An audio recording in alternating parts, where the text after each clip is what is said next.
పుట్టిన ప్రతి వాడు విజయాన్ని సాధించాలి అని ప్రతి వారు కోరుకుంటారు.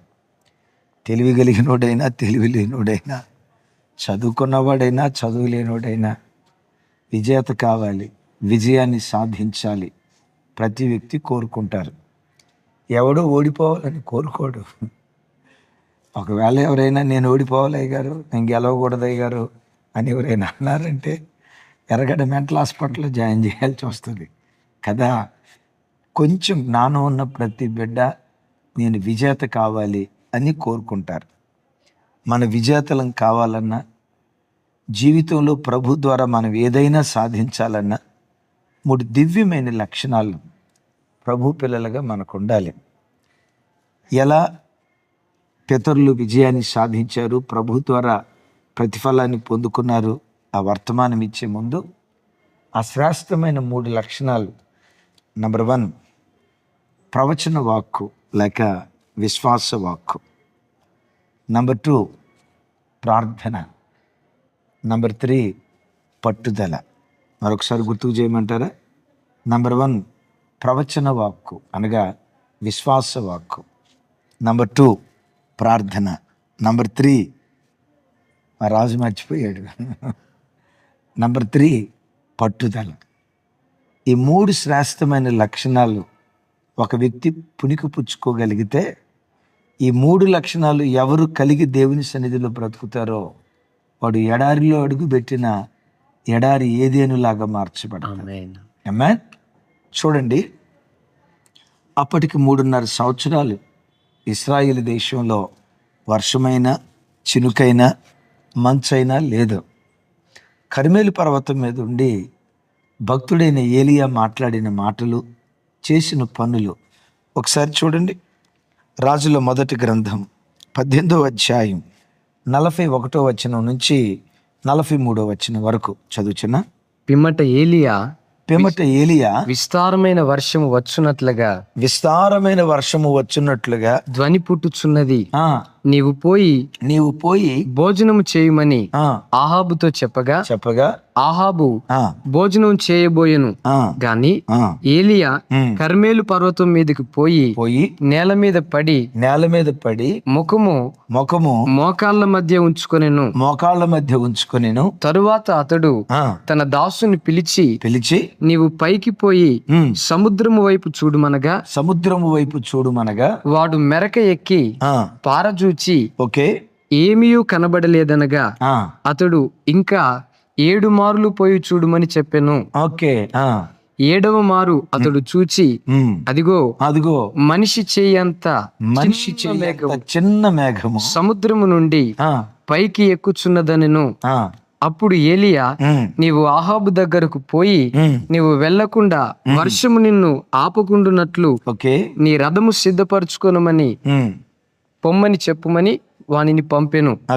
అంతలో ఆకాశము మేఘములతోనూ గాలి వానతో కారు కమ్మెను. మోపైన వాన కురిసెను గనుక మోపైన వాన వానే కాదు, ఏ వాన? మోపైన వాన కురిసెను. విన్నారా? కనీసం మంచు కూడా కురవని ఆ 3.5 గడ్డు పరిస్థితుల మధ్యలో, 3.5 సంవత్సరాల గడ్డు పరిస్థితుల మధ్యలో కర్మేలు పర్వతం మీద ఆహాబుతో మాట్లాడుతున్నాడు. ఏమంటున్నాడు? విస్తారమైన వర్షము వచ్చు ధ్వని పుట్టుచున్నది అంటాడు.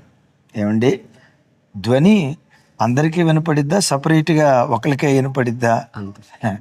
ఏమండి, ఏలియా ఒక్కడే హెడ్ ఫోన్స్ పెట్టుకున్నాడా ఏంటి? లేకపోతే ఏలియా ఒక్కడే చెవుల్లో పెట్టుకుంటారు కదా, ఏంటవి చెవుల్లో పెట్టుకుంటారు కదా చెవుల్లో పెట్టుకునే ఇయర్ ఫోన్స్. ఆయన ఒక్కడికే ఏమన్నా చెవుల్లో పెట్టుకునే ఇయర్ ఫోన్స్తో దేవుడు ఏమన్నా సిగ్నల్ పంపించాడా? ధ్వని వినబడితే అందరికీ వినబడుతుంది కదా. అట్లాగని ఆహాబు ఏమన్నా చెవిటోడా? కాదుగా. భార్య గుసగుసలుగా మాట్లాడిన శబ్దం కూడా ఆహాబుకు వినపడేది. అయితే దైవజనమా, ఏలియా విశ్వాసపు వాక్కు మాట్లాడుతున్నాడు. ఏమని? విస్తారమైన వర్షం వచ్చు ధ్వని పుట్టుచున్నది. బాబో, విస్తారమైన వర్షపు ధ్వని. అరే మబ్బులు కూడా లేవు నాయన, కనీసం మంచు కూడా పడలేదయ్యా, 3.5 సంవత్సరాలు అవుతుంది వర్షం వచ్చి అని అంటే, అలాంటి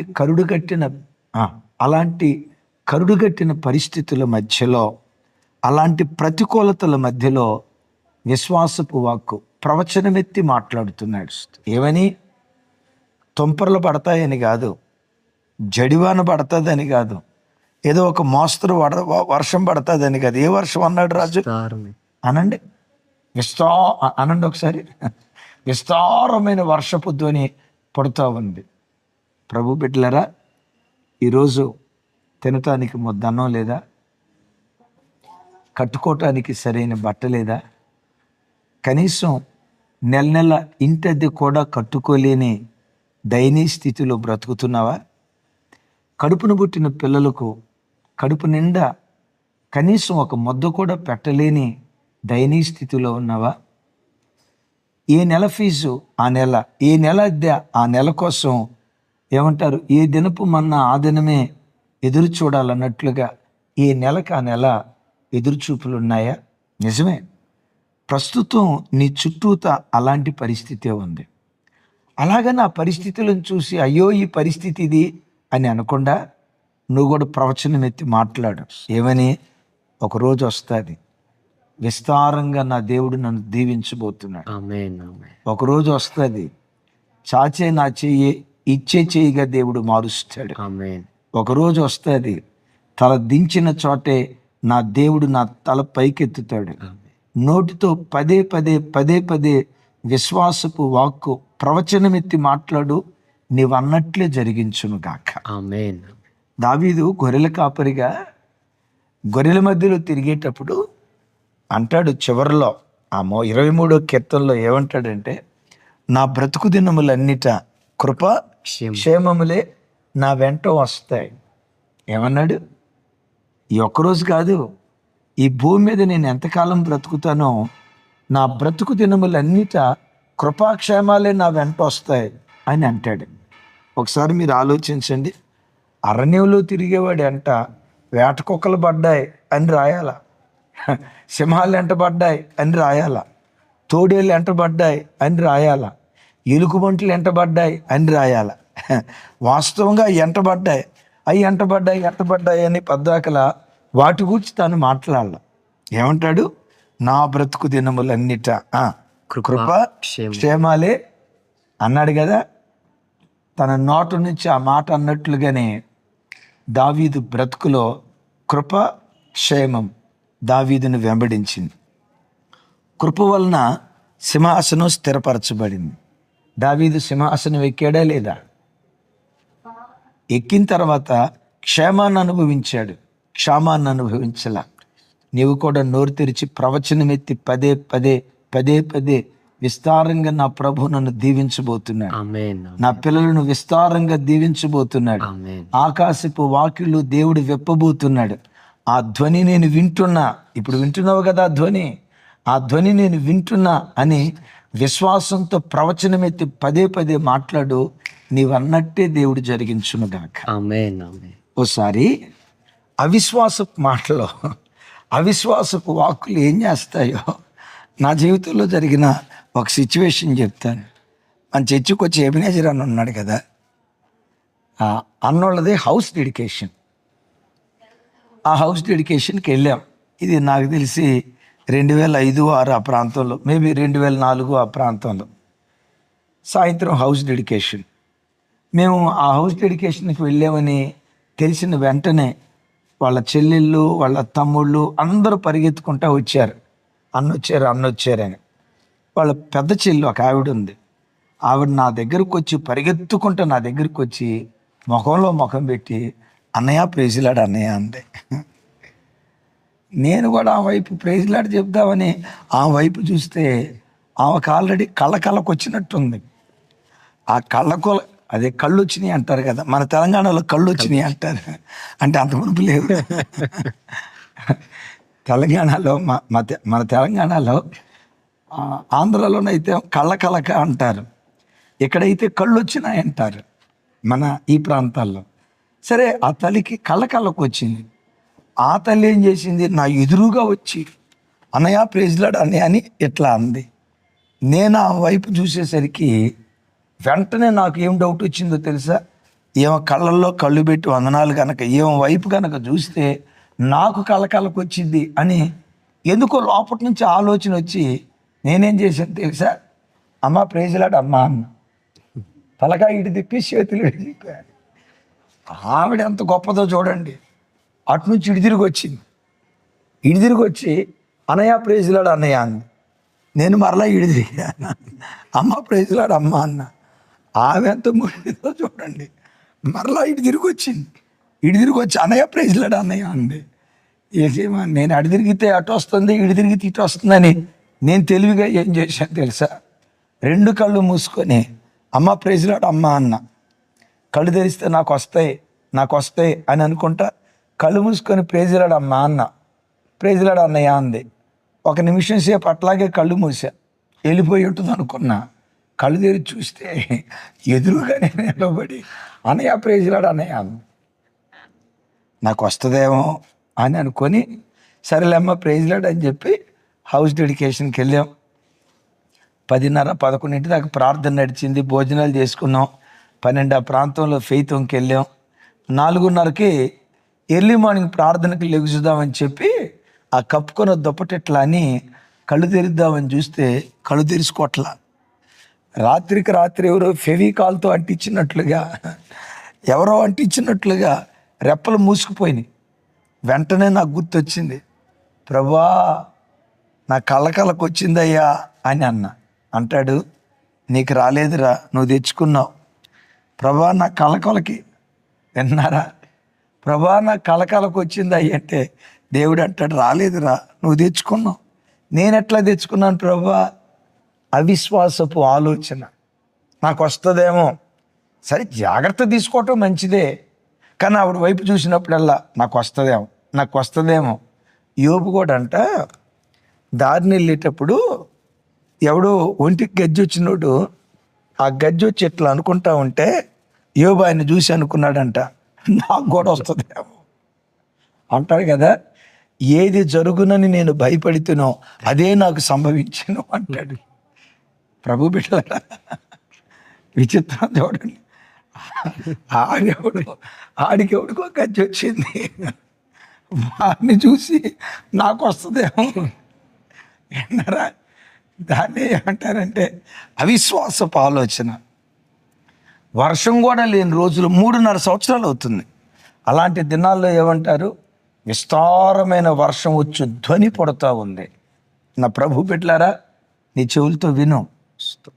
ఈ ఉదయం దేవుడు నీతో మాట్లాడుతున్నాడు. ఆకాశపు వాకిళ్ళు విప్పి దేవుడు నిన్ను దీవించే రోజు రాబోతుందని.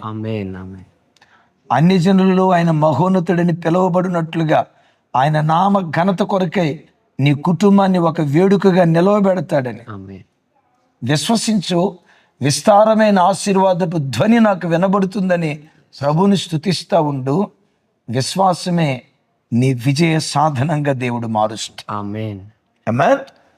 రైట్. విశ్వాసం విత్తనం లాంటిది. విశ్వసించిన ఈ ఏలియా నెక్స్ట్ వర్స్ అక్కడ ఒక అద్భుతమైన మాట రాసి ఉంటుంది చూడండి. రాజుల మొదటి గ్రంథం 18వ అధ్యాయం 42వ వచనం. ఆహాబు భోజనము చేయబోయెను గాని ఏలియా కర్మేలు పర్వతం మీదకి పోయి నేల మీద పడి ముఖము మోకాళ్ళ మధ్య ఉంచుకొనెను. ఆహాబు ఎక్కడికి పోయాడు? భోజనం చేయటానికి పోయాడు. ఆహాబుతో ఒక్కడిదే కడుప, ఏలియాది కడుపు కదా. ఆకలి ఆహాబుకు ఒక్కడిదే అయిద్దా? ఏమండి, ఆహాబు అనే పేరులో ఆవన్నంత మాత్రాన ఆకలంతా ఆ అక్షరం ఉన్న వాళ్ళకే ఉంటుందా? ప్రతి మనిషికి ఆకలి ఉంటుంది కదా. ఈ ఆహాబు ఎంత పుణ్యాత్ముడో చూడండి. పోయి భోజనం చేయి అంటంతో ఏలియాని ఏమనాలి, అయ్యా నన్ను తినమంటున్నావు, మరి నీ పరిస్థితి ఎట్లా అయ్యా, నువ్వు కూడా రా అని అనొచ్చుగా. ఇది అనే బ్యాచ్ కాదు, ఇదే బ్యాచ్. అంటే ఇప్పుడు ఏలియా వస్తే నాకు అన్నం తక్కువైద్దేమో, నా క్వాంటిటీ తక్కువైద్దేమో. ఊర్లో అంటారు కాస్త మోటుగా ఉంటుంది. ఆహాబు కొంచెం మోటుగా ఉంటుంది, ఏమనుకోకండి. ఇది బోవ బ్యాచ్. విన్నారా? ఇది బోవ బ్యాచ్. ఆహాబేమో భోజనం చేయటానికి పోయాడు. విన్నారా? ఏలియా ఎక్కడికి వెళ్ళాడట? కర్మేలు పర్వతం మీద ప్రార్థన చేయటానికి వెళ్ళి, బైబిల్లో రాసి ఉంటుంది, మోకాళ్ళ మధ్య తలబెట్టి దేవుని సన్నిధిలో ప్రార్థిస్తున్నాడు. ఎందుకు ప్రార్థిస్తున్నాడు? విశ్వాసం విత్తనం లాంటిది అన్నాం కదా. వేసిన విత్తనం మొలకెత్తాలంటే విత్తనం మీద ఏం పోయాలి? నీరు. ఏం పోయాలి? నీళ్లు పోయాలి. అదే ఆ నీళ్ళే కన్నీటి ప్రార్థన. అయ్యా, 3.5 సంవత్సరాలు అవుతుంది దేశంలో వర్షం పడి, చినుకు కూడా పడలేదయ్యా, మంచు కూడా పడలేదయ్యా. దేశం శ్మశాన భూమిగా మారిపోతుంది. ఆకలి దప్పులతో అల్లాడిపోతున్నారు. గర్భాన పుట్టిన బిడ్డలను చంపుకొని వండుకొని తింటున్నారు. అయ్యా, దుర్దినాలు అని ఏలియా ఆసక్తితో దేవుని సన్నిధిలో ప్రార్థించాడట.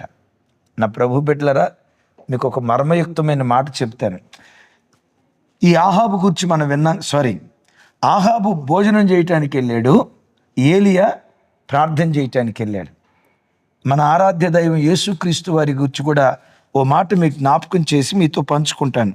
చూడండి, 14వ అధ్యాయం 22, 23 వచనాలు. మత్తయి సువార్త చూడండి, 14వ అధ్యాయం 23, 22, 23 వచనాలు చదువుచున్నా. వెంటనే ఆ జన సమూహములను తాను పంపివేయినంతలో తన శిష్యులు దోణి ఎక్కి తనకంటే ముందుగా అద్దరికి వెళ్ళవలనని ఆయన వారిని బలవంతము చేసెను. అద్దరికి వెళ్ళవలని బలవంతం చేశాను. ఆయన ఆ జన సమూహములను పంపివేసి ప్రార్థన చేయుటకు ఏకాంతముగా కొండ ఎక్కిపోయి సాయంకాలమైనప్పుడు ఒంటరిగా ఉండెను. మరొకసారి చదువు, 23 చిన్న. ఆయన ఆ జన సమూహములను పంపివేసి ప్రార్థన చేయుటకు ఏకాంతముగా. ఆహా, విన్నారా? ఏలియా ఏం చేశాడు? నువ్వు భోజనానికి వెళ్ళాయి ఆహాబ్ అని ఆయన భోజనానికి పంపాడు. ఈయన ఎక్కడికి వెళ్ళాడు? ప్రార్థన చేయటానికి వెళ్ళాడు. యేసుక్రీస్తు వారు చూడండి, శిష్యులనేమో అద్దరికి పంపించేశారు, తనతో పాటు ఉన్న ప్రజలనేమో అటువైపు పంపించారు. ప్రభు ఎక్కడికి వెళ్ళారు? ఏకాంతంగా ప్రార్థన చేయటానికి ప్రార్థన గదికి వెళ్ళాడు. చెల్లి, తమ్ముడు, ఓ మంచి మాట చెప్తాను. నీ పిల్లలు ఇంట్లో హాయిగా నిద్రపోతారు కదా, వాళ్ళని పడక పంపించి, యజమానుని నిద్రకు పంపించి, ఇంట్లో ఏకాంతంగా ప్రార్థనలో గడుపు. అందరూ నిద్రపోతున్న సమయంలో మధ్యరాత్రి దేవుని దగ్గర కేకలై, అందరూ కురకలు పెట్టి నిద్రపోతున్నప్పుడు, అందరూ గాఢ నిద్రలో ఉన్నప్పుడు, అప్పుడు నిద్ర చంపుకొని దేవుని సన్నిధిలో ప్రార్థన చేయి. ఆ ప్రార్థనే గొప్ప విజయాలు నీకు ఇవ్వటం ప్రారంభిస్తాయి. ఆమేన్ చెప్తాం గట్టిగా. ఆమేన్. సహజంగా అందరూ మధ్యరాత్రి గాఢ నిద్రలో ఉంటారు. మిమ్మల్ని ఒక మాట అడుగుతా, ఎప్పుడైనా అర్ధరాత్రి ఆర్తధ్వని చేస్తూ దేవుని సన్నిధిలో ప్రార్థించిన జ్ఞాపకం ఉందా?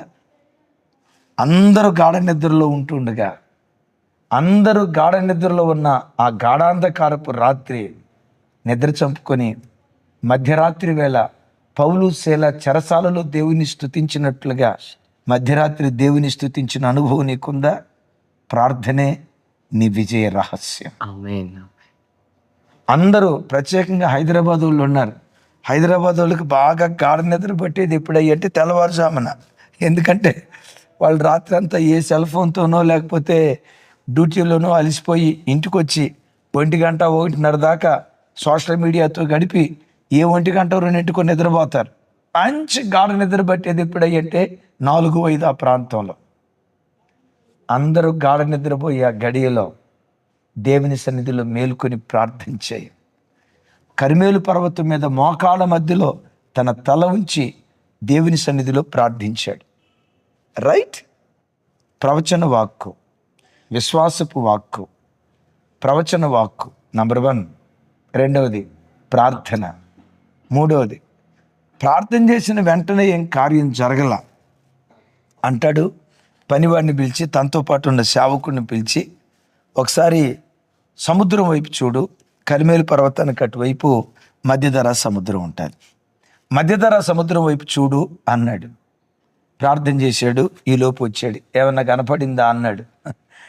ఏం కనపడిందయ్యా, ఆకాశం కనపడింది, మబ్బులు గిబ్బులు నైజాంత అన్నాడు.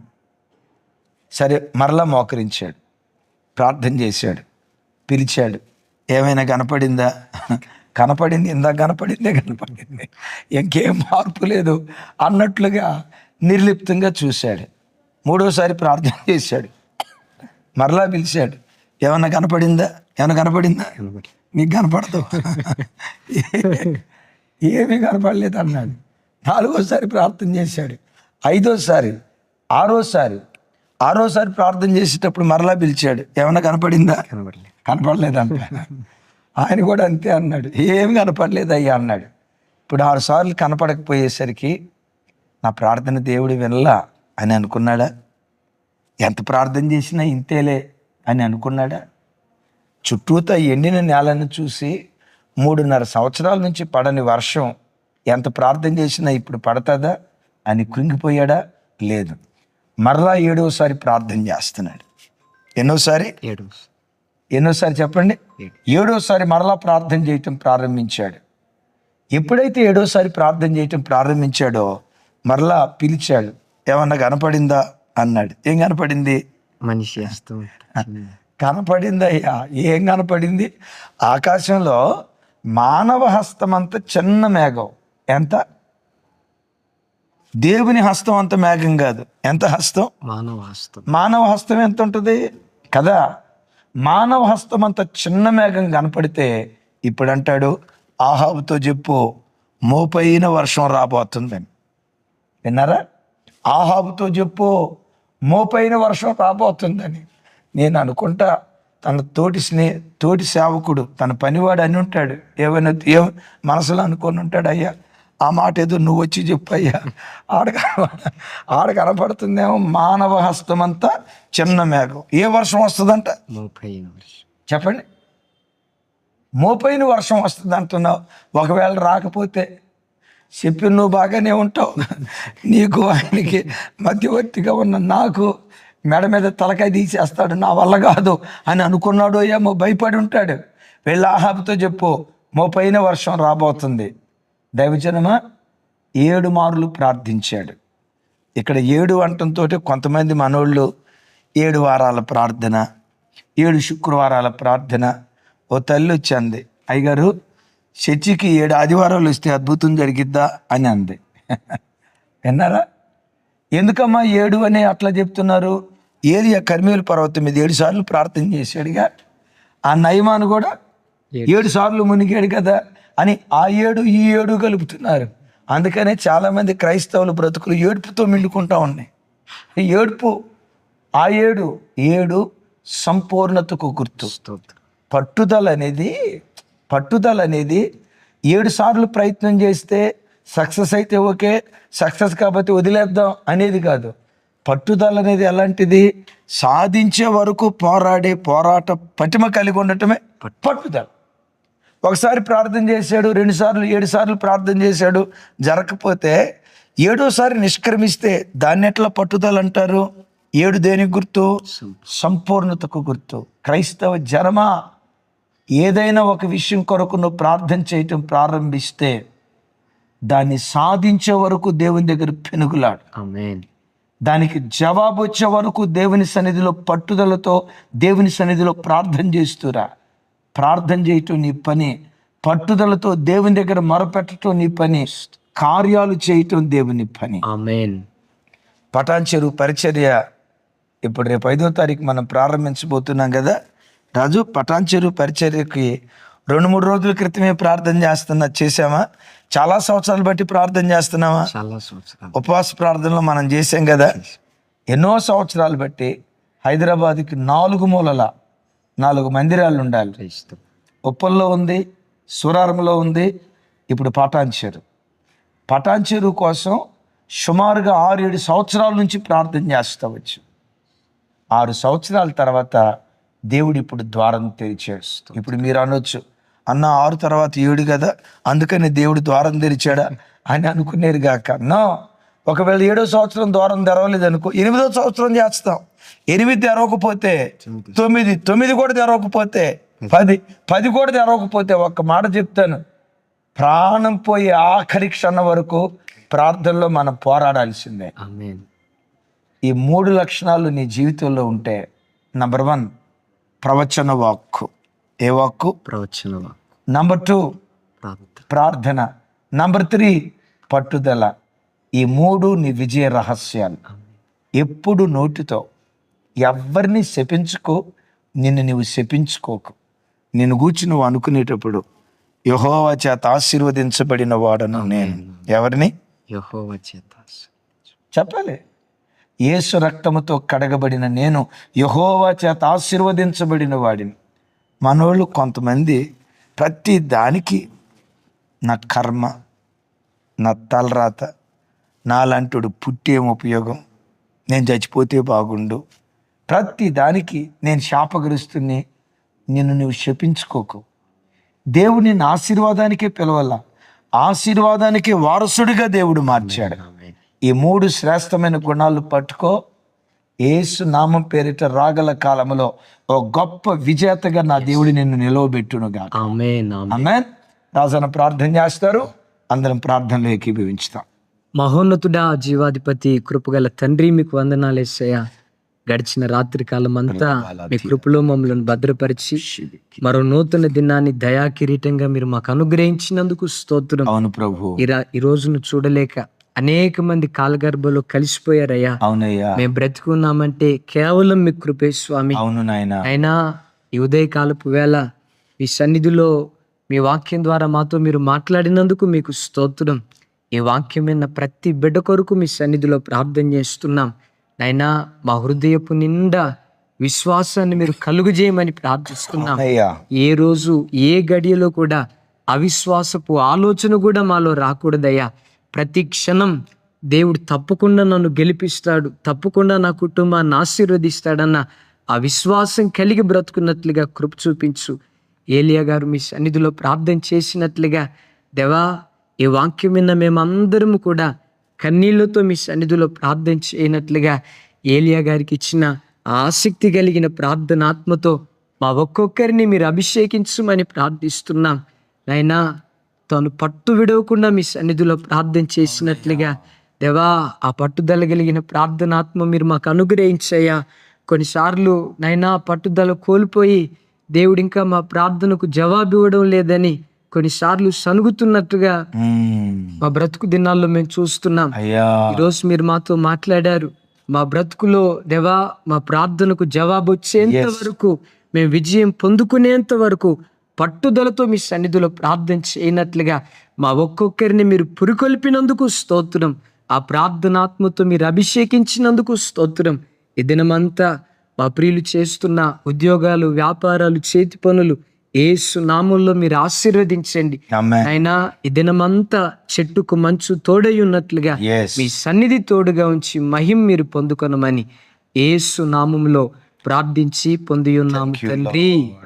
ఆమేన్. తండ్రి అయిన దేవుని ప్రేమ, కుమారుడైన యేసు క్రీస్తు వారి దివ్య కృప, పరిశుద్ధాత్మ దేవుని అన్యోన్య సహవాసం మనకు సకల పరిశుద్ధులకు సదా తోడయుండి నడిపించునుగాక. ఆమేన్. ఆమేన్. ఆమేన్. Thank you.